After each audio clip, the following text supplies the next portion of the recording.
और मैं ये नहीं कहता कि माननीय सुप्रीम कोर्ट ने जो फैसला दिया है वो गलत है। अरावली का इतिहास पुराना है। पहाड़ नहीं रहेंगे तो ऑक्सीजन कहाँ से लाओगे, और जो ये पर्यावरण है इसे संतुलित कैसे कर पाओगे। याद रखिए, अगर अरावली बची तो जल बचेगा, और जल बचेगा तो जीवन बचेगा। मैं हूँ कृष्णा बागड़वा, और आज हम बात करने वाले हैं उस मुद्दे पर जिसकी चर्चा पूरे राजस्थान में हो रही है। जी हाँ दोस्तों, अरावली। ये सिर्फ और सिर्फ पहाड़ और पत्थरों का ढेर नहीं, बल्कि इसने हमारी कई पीढ़ियों को जन्म लेते हुए और कई पीढ़ियों को काल के ग्रास में समाते हुए देखा है। इसने इतने युगों को देखा है जिनकी हम कल्पना भी नहीं कर सकते। अरावली पर्वतमाला सबसे प्राचीन पर्वतमालाओं में से एक है। यह हमें हवा, पानी और जीवन देती है।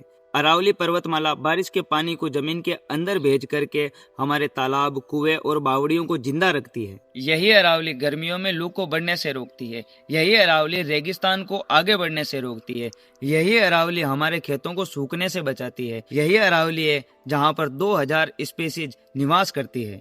लेकिन आज अवैध खनन, पेड़ों की कटाई और इंसानी लालच के कारण आने वाले समय में अरावली नष्ट हो जाएगी और हमें साफ वातावरण, साफ हवा और साफ पानी के लिए तरसना पड़ेगा। और मैं ये नहीं कहूँगा कि माननीय सुप्रीम कोर्ट ने जो फैसला दिया है वो गलत है, और मैं ये भी नहीं कहना चाहूँगा कि जो लोग इस फैसले के समर्थन में हैं और इस फैसले के पक्ष में हैं वो सही है।